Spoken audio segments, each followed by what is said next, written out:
Then the comes here, guys, we're going to be installing child safety locks today, okay? This happens to be from the Safety First brand, so I think we end up getting this at Walmart. But you know, any major retailer that has a infant department has got these, and I'm sure a lot of them actually are the same, even if they're different brands.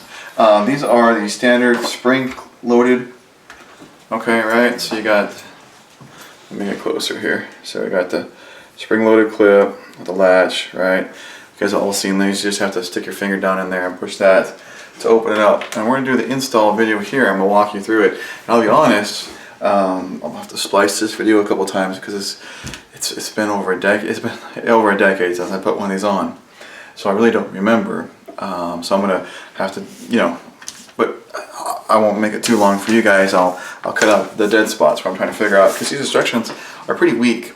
So I hope that I'm actually going to help a lot of you out there on how to install these. Okay, a few things we're going to need right off the bat. You're going to really need a drill, okay, and a set of drill bits. So I think this asks for, hold on, this asks for a 16th inch drill bit, okay, which is a pretty small one. Maybe we can use a slightly bigger one. I'll check to see in a minute here if we can use the 5/64. I know that just seems like such a tiny difference, but honestly the 16th of an inch, sometimes the drills have a hard time holding on to that little itty bitty drill bit. Okay, I drill some drill bits. It already comes with this itty bitty screws. Phillips screwdriver. We'll see how bad it is setting the screws with the drill, but it does recommend that you use a hand screwdriver for it, because I can see you're just going to strip the heads out of these really quick, okay? I'm pretty sure that's going to happen. You need some tape, okay, which is going to hold your template in place. And with your instruction booklet, there's a little cutout template right there, okay? Now, if you've somehow already misplaced your instructions because, you know, someone opened it up and got in the trash or whatever, all right, I have scanned in the front page of the instructions, because I'm going to take you through the other steps, so you don't need the how-to steps. Trust me, they're not very easy to understand. But this way you can cut out the template in case, you know, you've accidentally, you know, lost it. So how to find this file for you? For those of you who know, most of you probably won't know just yet, I do also have a website, greatwhiteninja.com.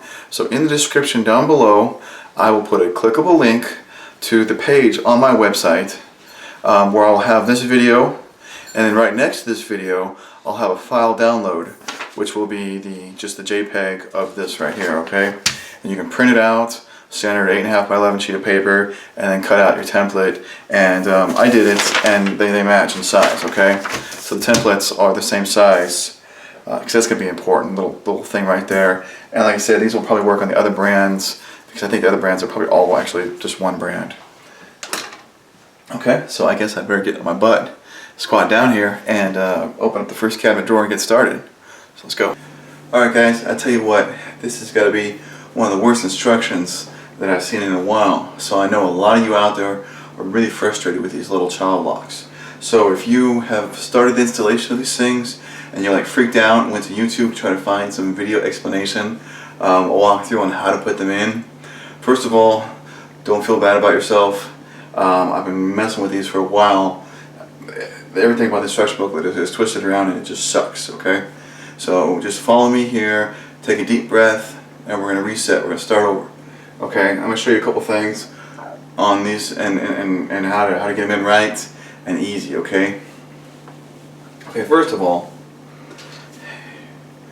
here, let me put it in front of the little camera here, down here. We got the little latch right here, the little clasp, and it makes it look like in the picture that you want, when you put it flush with the cabinet, that you're going to put the straight edge flush with the cabinet right here.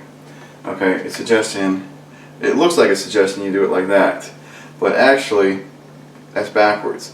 The two little dimples, or whatever, the screw hole slots, they're actually going to face you outward. Okay? First of all, that's the first thing. They're going to face outward. Before we even put that in place, because it wants you to put that in place and take a pencil and mark that. Okay, if you can see, my cabinets are walnut. They're not white, first of all. They're not white. So marking that is very hard to see the mark. And then you got to try to be like a contortionist to flip yourself upside down, to drill these things out, and stuff like that. That just sucks. Okay, that's just a terrible idea. Alright, so what you can do is two things. First is, okay, we know that we want this flush to the face of the cabinet, but where do you put it left and right? How does that go? Some people think, okay, you gotta have it super close to the edge right here so they can hardly open it. Well, that's kind of, sort of true, but not so really. I mean, a little bit out here is where we're gonna end up putting it, and I'll tell you why.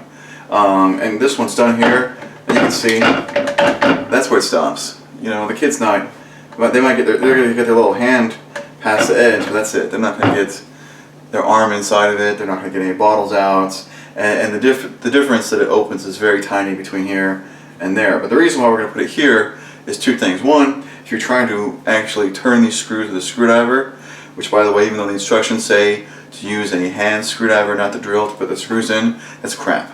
Okay, now if that's all you got, and that's you're making do, then I feel for you. Okay, it's really hard to do. Most cabinet fronts are made out of oak. It's a very hard wood. So to try to turn a screw through that, even pre-drilled, is crazy. Okay. Second thing about that is so that not only have a little bit of room to get your tool up in here, but your cabinet, your door here, you don't want this to break. And I've had this happen on one of our old hutches that we had originally when my twins were toddlers.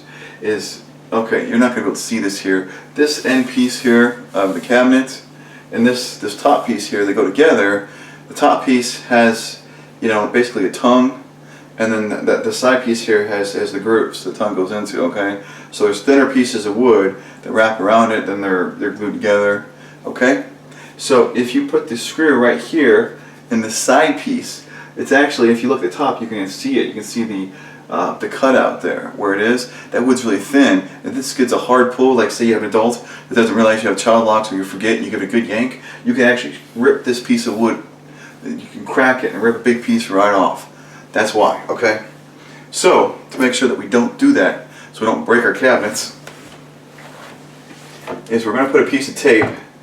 You see the line right here where the two join. So we're going to put a small piece of tape right there, so that we know that we're going to go to the away from that. Okay.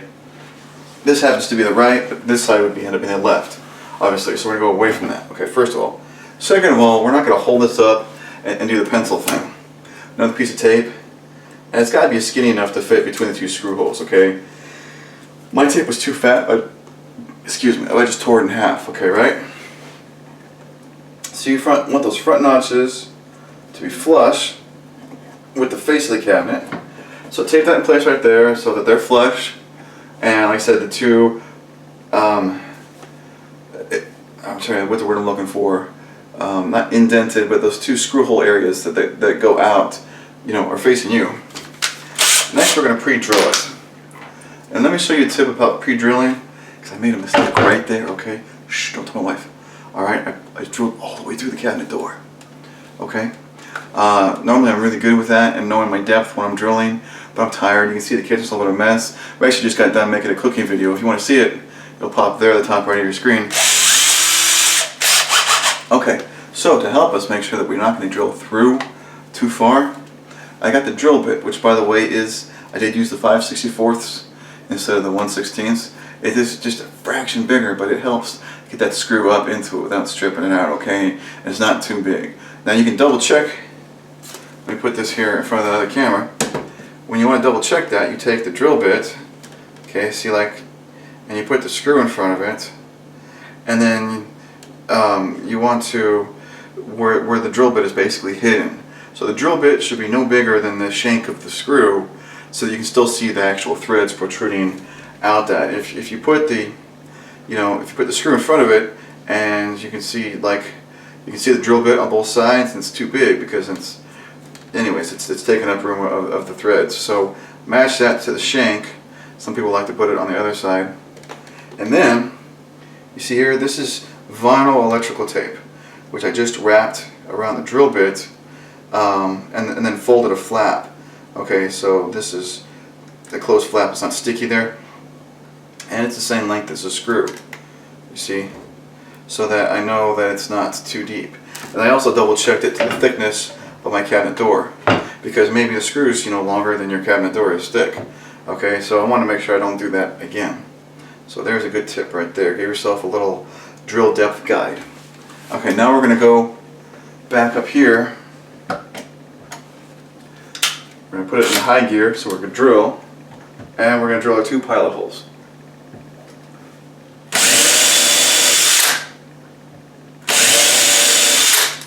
Okay, now be careful when you do that you don't accidentally push your drill depth guide up the drill bit.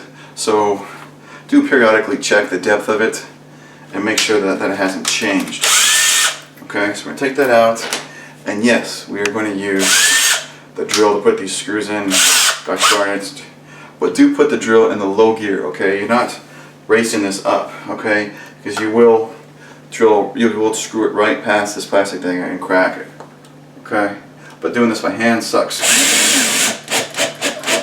Assuming that you do have oak front cabinets, which majority of cabinets, even if they are particle board sides and everything else, the fronts are still oak. There we go. Trust me. I tried that by hand. I wanted to see how it was, and it really sucked. Okay. Now we can go ahead and pull these tapes off. Okay. They're not needed anymore. Now we need the template. Okay. Which the template has a piece of tape on it. The dotted lines. Okay. I put it from the smaller camera there. You fold it on the dotted lines. That's pretty simple. And then you punch a little hole in these little oblong screw slot markers there. Okay. That's pretty simple. And now you're going to go back to your cabinet door here. Trust me, your knees and back are going to be feeling it when you're done with this. Alright, there's 2 arrows here and here. They're actually pointed at the dotted line, but you can line those right up on the outsides of those screw slots, what do you want to call them, on there. And then we're just going to very carefully not to change the left and right, so that fold line is right there. Okay. Now we're going to do our drill slots here.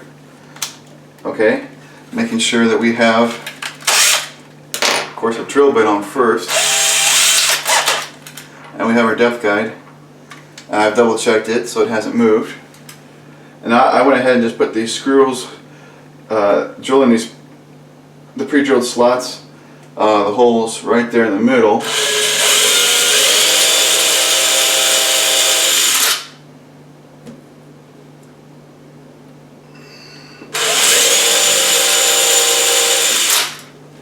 Okay, there we go. Now we're going to switch back to the Phillips. This is a Phillips number 2 bit that I'm using. It seems to work the best. We're going to take our template off, set it to the side, and then we're going to screw the actual spring latch into place.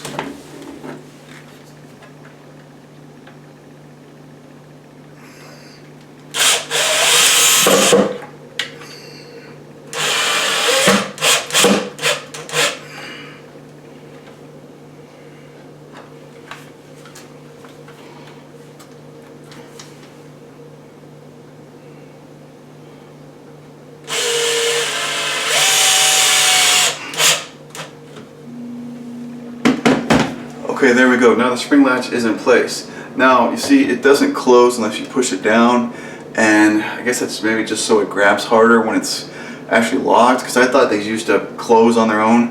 I tried positioning these ones here, at least this model, up and down, you know, before you put the screws in there, try to get to latch, and I had to put it so far down before it would actually close on its own without me pushing it that it wouldn't catch. Okay, so these ones here you do have to push down to catch. Okay, there we go, and it works. Now these are safe. So guys, I think I went through everything on that. The little drill bit.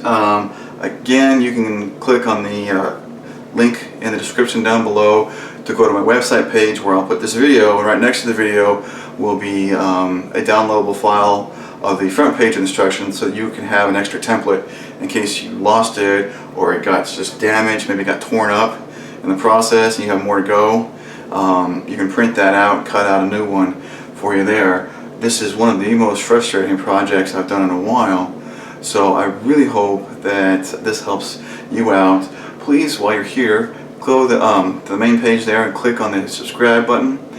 That always helps out. Please share the video, because there's a lot of people out there that I know are having tons of trouble with these things. The product themselves isn't bad. I see, no problem with the product itself. I've used it before, but the installation of them is difficult, and the instructions suck. Just to put it simply, guys. So please share this so other people can won't lose their minds trying to put these stupid little things on. Thanks again.